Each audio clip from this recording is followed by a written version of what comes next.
All right, everybody, back with another one. Today, we're going to take a look at something that is definitely very controversial. We're going to take a look at something that I think is probably going to get me in a lot of trouble with a lot of the, online community around certain conspiracies and, people who are, either hardcore one way or another on the whole globe Earth versus flat Earth situation.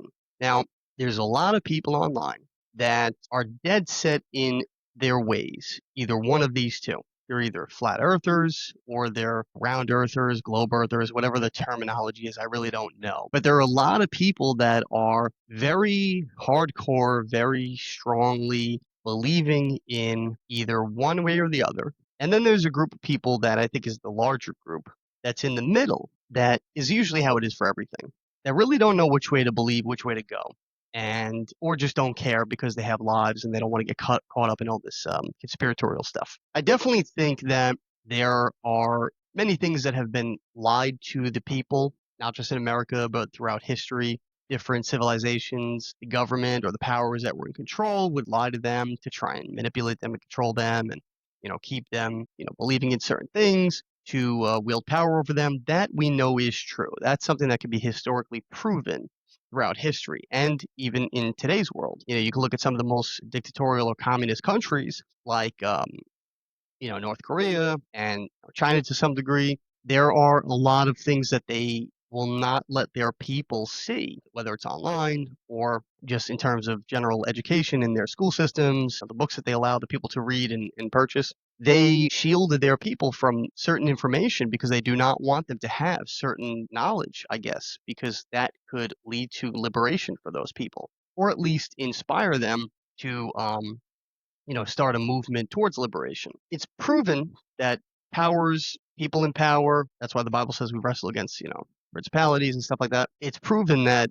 there are groups of people that do try to control the masses. That's just common knowledge and historical knowledge. But there's also groups of people that intentionally put out misinformation or disinformation, whatever terminology people are using today. I think to either distract them from the things that are important in life, to sort of get them roped up into bigger picture things that let their mind wander, give them a sense of imagination, makes them feel like a kid again, where they're exploring, they're going on an adventure, whatever it is, or just, utilizing, tugging on a person's fears or anger or whatever, and it gets them distracted from what is really going on in their personal life, or maybe is an intentional distraction to take them away from the problems in their personal life. Either way, that's not good. It's not healthy for the human being. It's not healthy for a family. And a lot of it is a waste of time. And time is something that in this life, you can cheat it to a certain degree, but you can't escape it.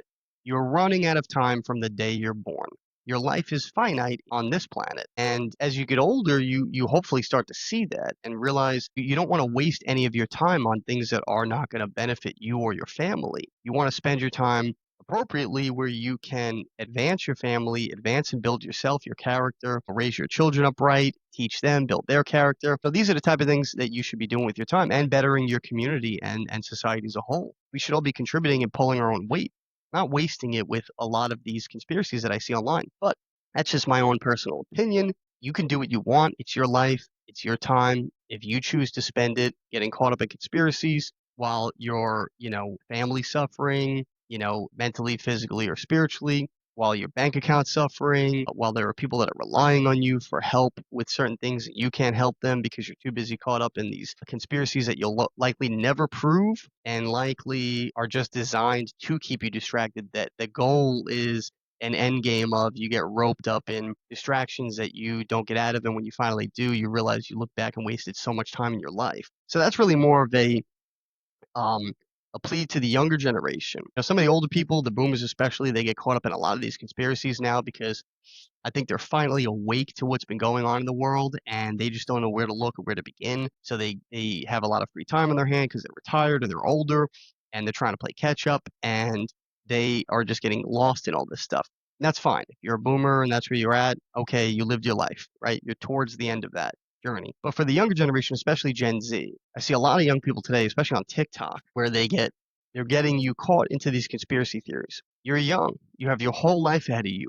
You have your youth, you have your energy, you have your health. hopefully. Don't waste any of that and give it away to somebody rent free to distract you when you could be using these years, like I've said in my previous videos, building the foundation of your life. Okay. Now, this is not me telling you what to do. This is just me advising the younger generation from somebody who's a little bit older, a little bit experienced in life. Stay focused. Stay focused on building your foundation for you and your family. But just to get into a little bit of this today, I am going to make my case for my opinion as to what the world, and I guess you can call it a realm model or something, probably more realistically looks like. And it's in disagreement with the whole flat earth thing. Now, if you're a flat earther, that's fine. If you want to comment in the comment section, arguing with me about all of the reasons I'm wrong and the flat earth theory is right, that's fine too. I have no, hard evidence to absolutely, without a doubt, disprove the flat earth theory. But I also know that you have no absolute hard evidence that solidifies your claim that the earth is flat. You have a lot of theories, and that's great. And you have a lot of, things that you believe are facts that you bring to the table, and that's great. Maybe you're right. Maybe I'm wrong. That's perfectly fine. I'm not going to get caught up in an argument that absolutely cannot come to a conclusion, that cannot be decisively confirmed as to which way or the other. So if you're going to comment to try and convert me, don't bother, because I looked into the research and haven't been moved by anything from a logical standpoint enough to where I could say, without a doubt, the earth is flat. Your argument will fall on deaf ears because I'm not going to come at this from an emotional approach. And that's how I know most people buy into certain theories, is through an emotional resonating with that idea. So you're not going to convince me in that way. But if you want to comment it for the other viewers, make your case, no problem. That's welcome here. I will not delete the comments as long as they're clean and nice and they come from an approach of trying to inform the people. You're welcome to comment that here. If it's going to be anything belligerent or inappropriate, then yes, I will remove that comment. So just wanted to preface that because I don't want to get into an argument here, but I do think it's important to give everybody the opportunity to make their case for certain ideas. That's where we benefit as a society, really, is everybody putting their ideas on the table, letting everyone else tear them apart, and then coming up with a theory that the collective agrees this is likely what the truth is, because we can't actually prove it. It's not like we can go take a ship, fly off of the earth, take a picture with a camera of the earth being actually flat, and then fly back and show everybody. So until that time comes, then you're not going to be able to prove it as without a doubt of fact. But my theory is going to be my theory based on the Bible, because that's how I base things in my life. I base it on what God says first. And then if it's not in the Bible, what man has been able to prove thus far, and we'll go from there. We're still learning. We're still growing. Life's not done yet. The people do not know everything yet. And we're going to continue to learn and grow and build as time goes on. So sometimes things are facts that people believe for a couple centuries, and then later on they're disproven by a smarter, later civilization. So, don't ever get so caught up in anything that there's no room in your brain to be open to any other idea. Now, you don't want to believe in anything all the time, or everything rather. You don't want to just believe in anything. You don't want to be the type of person that blows with the wind, because that person is a fool. You don't want to just believe in everything everybody tells you. But you also don't want to be so closed off that you can't accept there is another way or another, fact that maybe disproves what you've built your foundation on. So I think we just have to find an area in the middle where people can openly discuss these theories and, just get to a reasonable conclusion to either agree to disagree, or agree that we agree on certain facts and don't agree on other facts, and we're going to keep exploring and trying to figure out, which of the rest of those facts are true or not. But with that said, we'll take a look at the flat earth model for some of those viewers that don't know what certain people believe. There's a flat earth model that I guess the community came up with as to what their visual representation of how the earth is shaped and looks is. And then we're going to go into what my theory is based on the Bible. And again, I'm not married to this fact, this little thing that I came up with. And I might not even come up with it. Somebody else might have already come up with this theory, and I'm just thinking about it myself and thinking on it and saying this makes more logical sense, but I could be wrong. I'm not married to it. So don't think that just because I put this out there that this is definitive, this is what I believe, and that's it. I'm not changing my mind. No, this is just my theory based on, life, based on the Bible, based on, logic, in my opinion. And I'm open to people tearing it apart because I have no allegiance to it. My identity is not in my ideas. My identity is in God. And that's how everyone is technically supposed to live.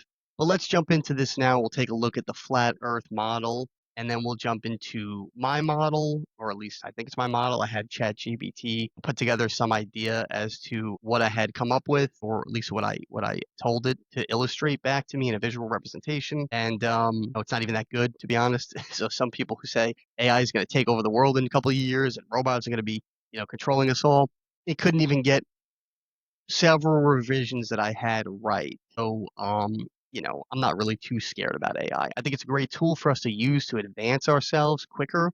Maybe take out some of the tedious work that we don't want to waste our time doing every day, or give it to somebody else who really doesn't want to do it because it doesn't pay enough. We could utilize the robots for that, in my opinion. But are they taking over the world in the near future? I highly doubt it. I'm not impressed by what AI has been giving me so far. But we'll take a look at all that stuff. Let's start with the flat Earth model now. So this is just a typical Google search or whatever. I'm on DuckDuckGo. We just say Google like, it's the word everybody uses for my generation. But this is just a search online. There's a couple different models. Some people have it with a dome. Some people have it with a ice ring around it and all kinds of things. And I've heard a lot of the arguments online. I've heard a lot of the arguments that people have made about their theories and the evidence that backs up what this looks like. So I don't discount every part of it. I'm not saying that the entire thing is wrong. I'm just saying that the overall picture is not what I believe the Bible represents. But this is what people have come up with. There's a flat Earth, a ring of ice around it. Actually, let's zoom on in this picture, get a bigger view. So it looks like there's a flat Earth. There's an ice ring around it that we can't pass apparently and get off the Earth by boat or whatever. And then there's a dome around the top. I guess this is made out of, some sort of material. I don't think people have really explained what this is made out of. There's some sort of force field like from Star Wars. And then, for some reason, the Earth goes down to a point at the bottom, or like a triangle, I guess, or, an upside down pyramid to be more realistic. And then I'm not sure if this is the depiction, that if this is what the person who created this wanted. You have the, space, the planets, the whole universe in the background. And I guess we're just floating here on this sort of upside down pyramid that has a dome on the bottom. Now, again, I'm not bashing the model in its entirety and every factor of it. I understand, they've made their argument with certain, plane routes and, other things that they make their claim for. If you zoom in on a camera lens, um, you can still see something, so that means the earth is not round.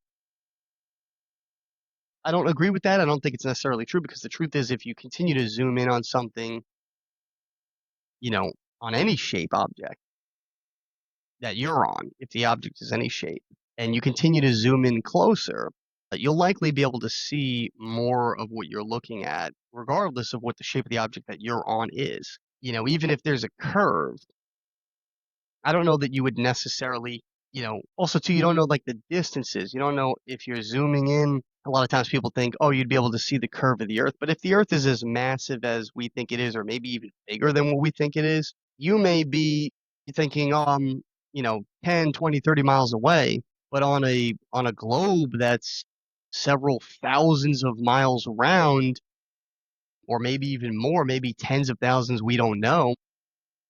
In the grand scheme, 10 miles is really not that big of a deal. And if you do zoom in, the curve is probably so slight, you might still be able to see that object. You just could see it better now because you have a better zoom that's able to, view it at a closer, distance visually. So I'm not really sold on that whole thing. If you're looking at something that's 1,000 miles away and, you zoom in, and no matter how much you zoom in, you can only see a curve and not the object anymore. It disappears. Maybe there's an argument to be made there, but even a couple hundred miles, I don't know if the Earth is, maybe the Earth is bigger than we think. Maybe it's 10, 20, 30, 40, 50, 100,000 miles round. And, in the grand scheme, 100 miles is not anything. It's a very small, it might be a very small curve that you might not actually, it might still seem like it's a straight distance, is what I'm saying. But a great argument that a lot of people make that the flat earthers constantly disprove is that every object that we look at in space is round. So why wouldn't Earth be round too? And I guess the argument a lot of people make is that space is fake or it's not real or, I don't know what they think. It's a backdrop or we're looking at a computer simulation or whatever it is. And it just doesn't make logical sense because forget about space for a moment. Even if you look at nature, you zoom into nature with a camera, a microscope, or like an electron microscope, something that gets down to the atomic level, and almost everything is round. Cells. If you look at protons, electrons, neutrons, all these different elements, when the closer you zoom in, they're round. Even water when it falls freely from the sky as rain, it's round. And even when it lands on the ground, it's round, but the flat ground is making the bottom part flat. If it wasn't for that, the water would be round completely, right? The only reason it's flattening out on the bottom and becoming a semicircle is because it's being met with another object that's a solid and water takes the shape of whatever solid container it's in, right?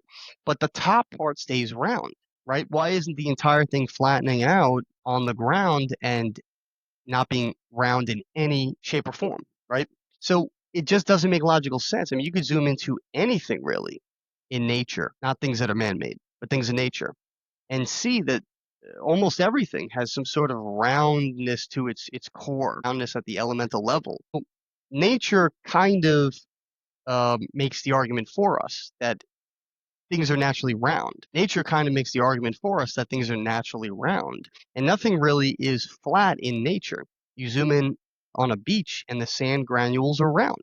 You zoom in on the dirt, and the dirt is round at some level, right? So I just don't know that that argument is plausible just from a natural standpoint. Like going back to, before we had all this technology, just thinking about the ancestors, our ancestors, and the way that they would look at these things, they would look at them from a logical perspective as to what they could perceive in this reality versus what computers would tell them. And they would look and say, well, everything else around us seems to be round at some level. So I just don't know on that alone if it makes sense that the earth would be flat, not to mention an upside down pyramid. Why would God create an object like this that just doesn't look like anything else in nature? It doesn't feel right when you look at it from a natural perspective. Right? When you look at that object, does your gut tell you, oh yeah, that's what the earth looks like? It doesn't feel that way. Even when you're on it and you're you know just walking around, does it feel like it's that way? Is there a feel where any of this resonates with you? Because for me, it doesn't. And then they'll make the argument and say that we're not on a spinning ball, the earth is not moving, it's flat, it's still. I guess that's the argument. I don't know. Maybe some people make different arguments in that community. But I have a very simple test for this. If you go maybe in the woods or on a field at night, let's say you're camping, and you lay down on the ground with your back on the ground, grounded, looking straight up at the night sky stars, you should see, even if it's at a very slow rate, you should feel and see the sky moving. You should feel the earth, moving underneath you. There should be not like you're not spinning like a top, but you should feel some sort of movement. When you look at the sky and you look directly at a star, you should feel with your eyes that your eyes are not able to stay steady on that one object completely still because there's some movement happening. Now, is everything moving around us above us and the earth is flat, or is the earth moving? That's for people to decide for themselves what they believe because, the flat earth community refuses to accept the globe earth model and that the earth is moving. So that's fine. But yeah, this does not really make a lot of sense. And based on what I'm seeing from these images, it's not actually lining up with the Bible, right? Now, a lot of times people say the argument is, God says the earth is his footstool. And they'll say that, footstools are flat. That's how you know that the earth is flat. Well, that's a poor argument because you could make a footstool any shape you want, right? You could make it round if you want to. A footstool, simply defined, I mean, the definitions could have changed from the past. We do actually define some words differently nowadays, but it's at least what it says here from a quick search is a low stool for support of the feet. That's all it really is. It's not nowhere in the definition does it say that it has to be flat. It's anything that's a little bit lower from your seat that is made to support your feet off the ground. So I don't know why the argument keeps being said that the flat earthers say that because it's mentioned in the Bible as a footstool, it has to be flat. Then it's not a good argument then, because then you can't put your feet on anything to rest them that's not flat. It's silly. Not to mention you do have all different designer companies that make furniture. They make all different types of footstools, round, some are like barrel shaped, all different kinds of shapes. It's a silly argument to just pick that one piece out of it. And I'm not trying to dumb it down to where it sounds so stupid because that's not. I'm not trying to make the argument. I'm just trying to bring a little bit of simplicity to the conversation where when we just pull back and think about things logically versus being so grounded in our beliefs that we already made up our mind about that thing from very, very, very loose evidence. That's not a good thing. You don't want to approach things that way where you're that easily manipulated. You want to look at it where, yeah, okay, it says, the earth is God's footstool. It could be flat, but it also could not be flat. That's not said in there. So we can't come to that conclusion as though it's a fact. It's just a theory. But let's take a look at some of what the Bible says in Genesis about the creation of the earth and everything and get a better idea as to what the basis for some of this argument is. So this is Genesis 1. It's the New International Version. Obviously, there are different versions that say things slightly differently, but this is the general idea. You can use whatever version you'd like. In the beginning, God created the heavens and the earth. The earth was formless and empty.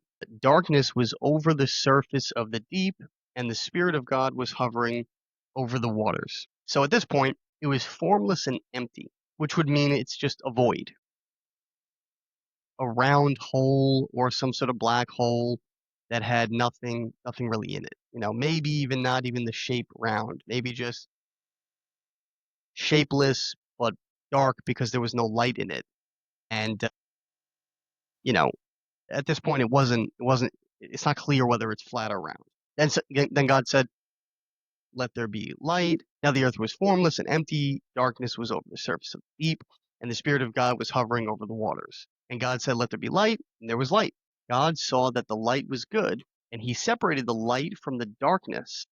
God called the light day and the darkness night. And there was evening and there was morning the first day. So that established the differentiation between day and night, which would lead to the days turning over, going from one day to the next day, which is sort of the advent of time, by the way. A lot of people don't, always make that understanding that this is really in Genesis 1:5 is really when God established time on earth.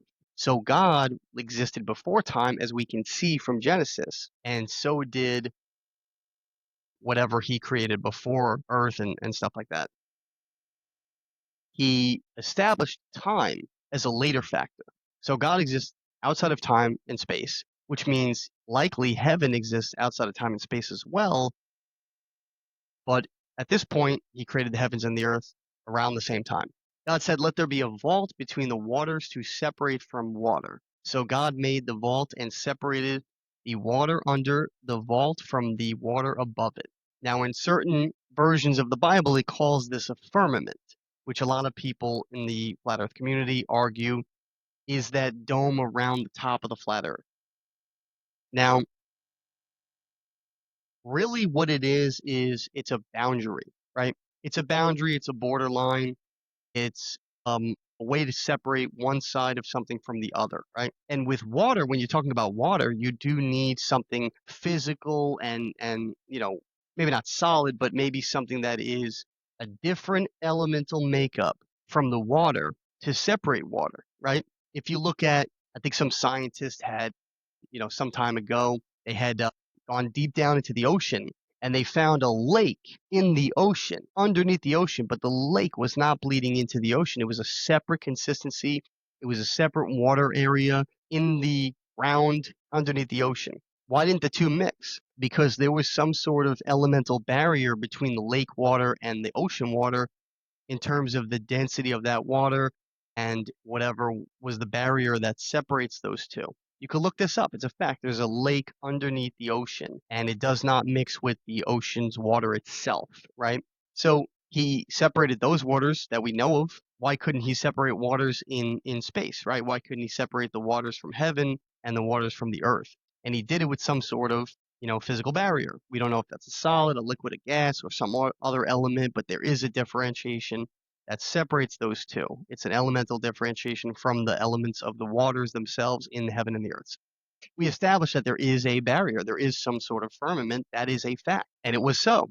God called the vault sky. So I think that's where a lot of people get this idea from, that the firmament is the boundary of the sky and it keeps everything in the sky inside the earth. And there was evening and there was morning the second day. And God said, let the water under the sky be gathered in one place, and let dry ground appear, as it was so. God called the dry ground land, and the gathered waters he called seas. And God saw that it was good. So just so you understand that a little bit better, at this point, the earth was completely water. That's why it says separate the waters from, the heaven the heaven and the earth water, and you need that boundary line because the earth was entirely water. Then he did something where he separated the waters. He collected them all into one place called oceans and lakes and things like that. Or at that time, they believed that the earth was one big landmass. I forget the name of it, Pangea or something like that. And all the waters were around it as one water mass. So, we don't know, maybe it's true, maybe it's not. But he separated the water from the land, collected them all into one place, and then differentiated the land. So now, people may say, oh, well, why would we need a firmament if there's no water in the sky? It's open. Well, because at that time, it probably wasn't air in the sky. It probably wasn't open, like birds can fly through it. It was probably all water. And he moved it all down to the ground, to the earth itself, and compartmentalized it inside the ground of the earth in different areas called oceans and lakes, or however it was done at this time. Then God said, let the land produce vegetation, the seed-bearing plants and trees. Okay, so that's now he's starting to create the plants and the trees and all that stuff to bring, fruit, food to the earth, because he's getting ready to, you know, bring life to it now, animals and insects and humans. And God said, let there be lights in the vault of the sky and separate the day from the night, and let them serve as signs to mark sacred times and days and years. And let them be lights in the vault of the sky to give light on the earth. This is important because maybe different versions say it differently. At least every version I've read says lights in the firmament, in the vault. And he did that by creating the planets, the sun, the different lights that we have, the sun, which is the daylight, and the moon, which is the nightlight, and the stars, which also act as additional lights, and other things, to mark signs and stuff like that. He put that stuff in the firmament, not on the outside of the firmament, not on the outside of the vault. It doesn't say on the other side of it. It says in it. So that's going to go to my argument as to what the firmament probably more realistically looks like versus what they have as the dome structure on the flat earth. God made two great lights, the greater light to govern the day, which is the sun, which we know, and the lesser light to govern the night. That's the moon. It's a lot dimmer of a light, but it is still a light. He also made the stars. Okay, so they mentioned that as well. God set them in the vault of the sky to give light on the earth, to govern the day and night, and to separate light from darkness. And God saw that it was good, and there was evening and there was morning the fourth day. Okay, and then he gets into let the water teem with living creatures. Now he put the creatures in the oceans. Let the birds fly above the earth across the vault of the sky. So now this is good. It's a differentiation between in the vault and across the vault, meaning they can fly underneath the firmament, but inside of it from one side to the other. That's what across means, from one side to the other, right? So that likely means they're on the underside of the vault of the firmament and flying from one side of it to the other in whichever direction they're going. But this is essentially establishing that things can now inhabit the skies underneath the firmament and move around across it, right? But not going outside of it, separating us from the heavens, okay? But it specifically doesn't say inside the firmament, right? it's on the opposite side of it, going across it from whatever way the birds are flying. But it specifically doesn't say in, so I want you to keep that in mind. So God created the great creatures of the sea and every living thing with which the water teems and that moves about in it according to their kinds, and every winged bird according to its kind. And God saw that it was good. God blessed them and said, "Be fruitful and increase in number." Some people, versions say, "Be fruitful and multiply, and fill the water in the seas. Let the birds increase on the earth." And there was evening and there was morning the fifth day. Okay, and then it gets into the animals that he created, and then he eventually gets to mankind. All right, so we established that that's how that sounds. So now let's go to Ezekiel. This is Ezekiel 1:22. Spread out above the heads of the living creatures, so above the heads, was what looked something like a vault. So now this goes into furthermore, the vault is above us, which is the firmament, sparkling like crystal and awesome. Under the vault, their wings were stretched out one toward the other. So that's very clear, right?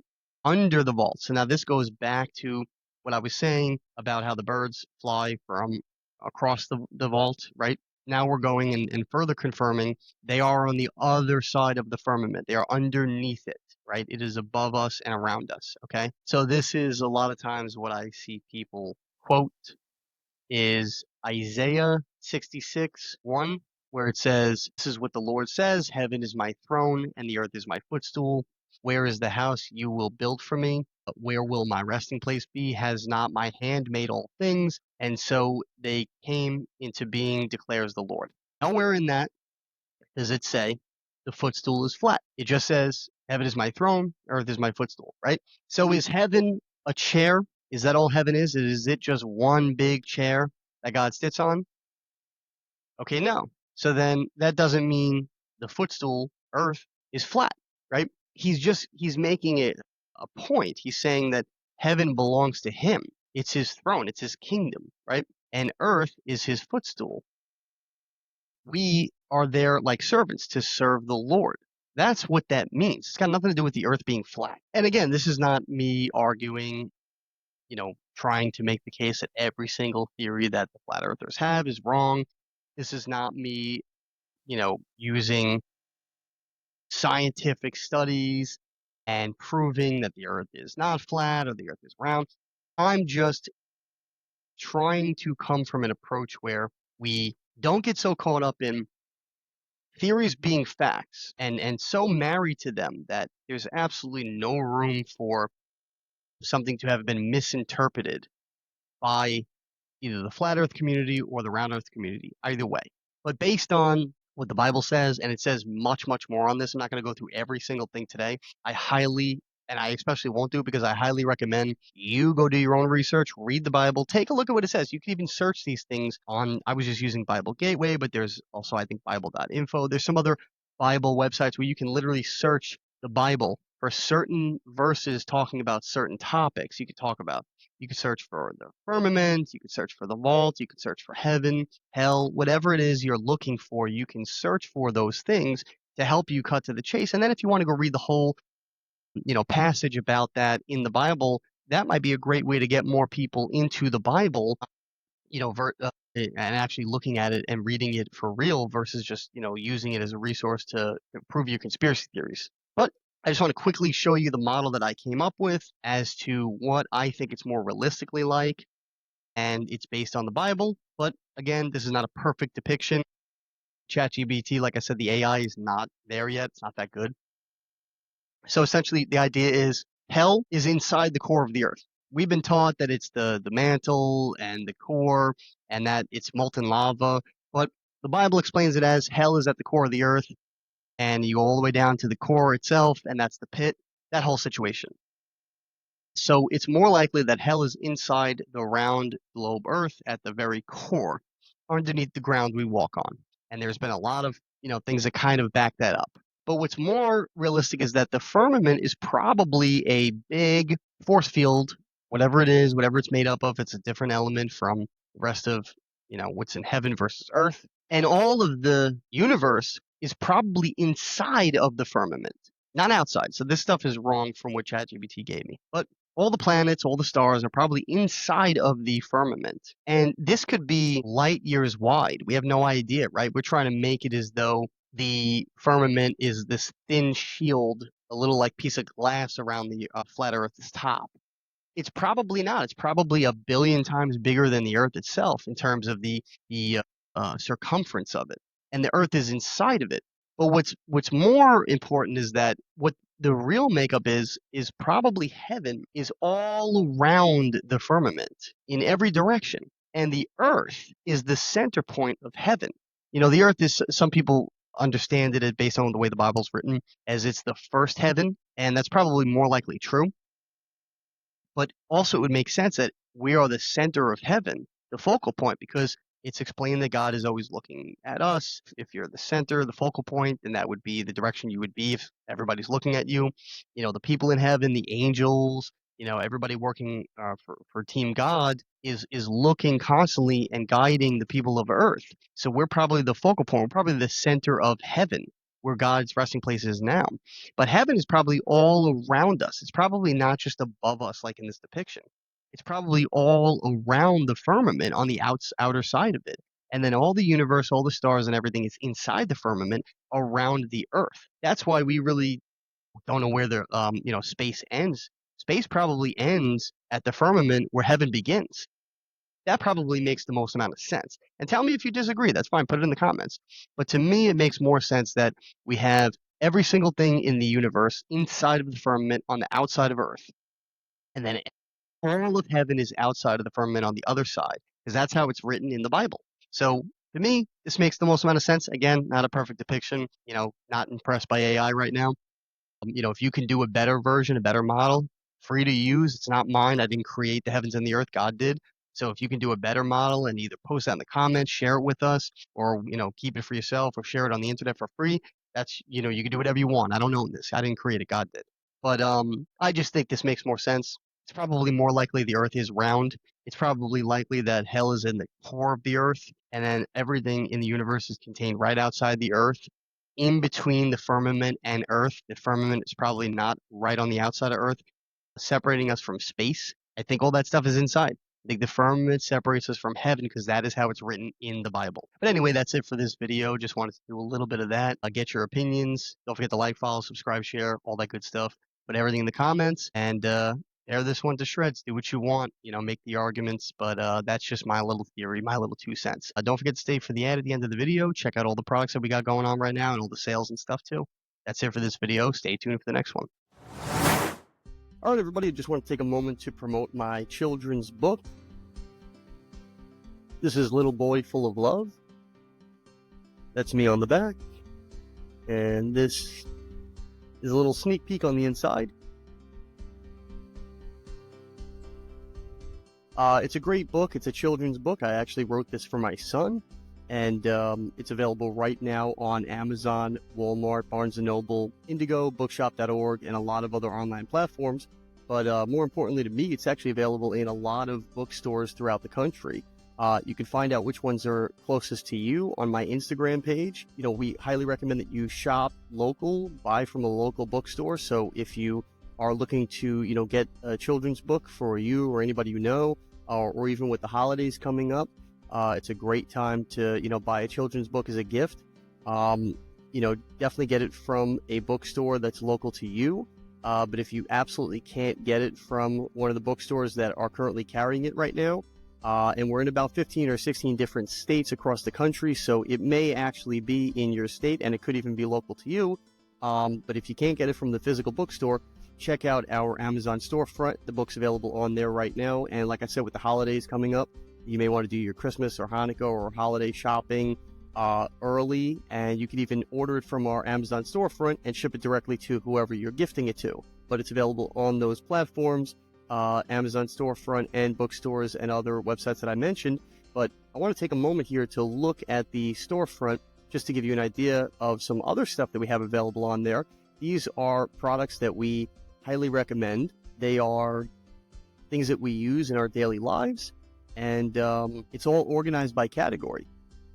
So it's a lot easier to, shop for the holidays and specifically for things that interest you, particular categories. available right now, many different items on our storefront. If you can see here, 61 items just in women's apparel, fall decor, because right now we're in fall, 26 items, kitchen items, baking specifically, things for around the house, children's toys, even stuff for parties. If you're trying to save money on a party and throw in your own, occasion, you can even buy some cool gadgets here to help you, put on a better party. Health and wellness items here, even stuff for Christmas. And there's the book right there. So you can get it from the storefront. You can get it from the bookstores, like I mentioned. But it's available on all these different platforms. It's really easy to find and gift to somebody. Also, I want to show you the apparel shop, and these are some clothing items that we actually produced. So if you're looking to get some cool apparel items, shirts, hoodies, long sleeve, short sleeve, leggings, even accessories, cell phone cases, women's makeup bags, fanny packs, coffee mugs, all different types of stuff, even some, art, all different categories here, apparel, homeware, accessories, drinks, even digital items. It's all on this store, healthybodygoodssoul.com. Anything that pertains to you or somebody that you're looking to get a gift for the holidays. A lot of great designs on here, a lot of cool designs that we actually custom created. Stainless steel water bottles, especially now with the fall and winter. A lot of cool hoodies and long sleeve shirts. This is a really cool one, I think, for women. The original Be Your Soul apparel, that one's actually really popular. People tend to like that. This one's one of my favorites. The free shirt. It's the American flag, and it says free, and that says not property of the United States government. That one's pretty cool.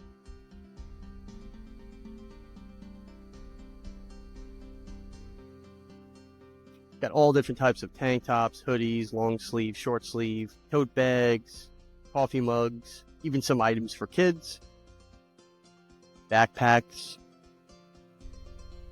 So if you're the type that likes to, plan ahead, I would definitely recommend ordering from the Amazon storefront or the apparel shop within the next couple of weeks to get everything in time for the holidays. Use code SAVE15 on the apparel shop to save 15% off everything on the storefront. So order within the next week or two, and you'll definitely have everything in time for the holidays.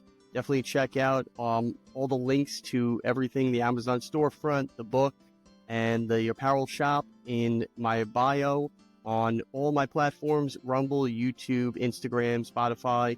But you can also find them in all the show notes for every episode that I post, and get all your orders in time for the holidays. All right, that's it for this video. Don't forget to like, follow, subscribe, share, all that good stuff. It helps the channel continue to grow. And put in the comments things that you would like me to talk about and make videos on for the future. And I will definitely do my best to do that. Stay tuned for the next one.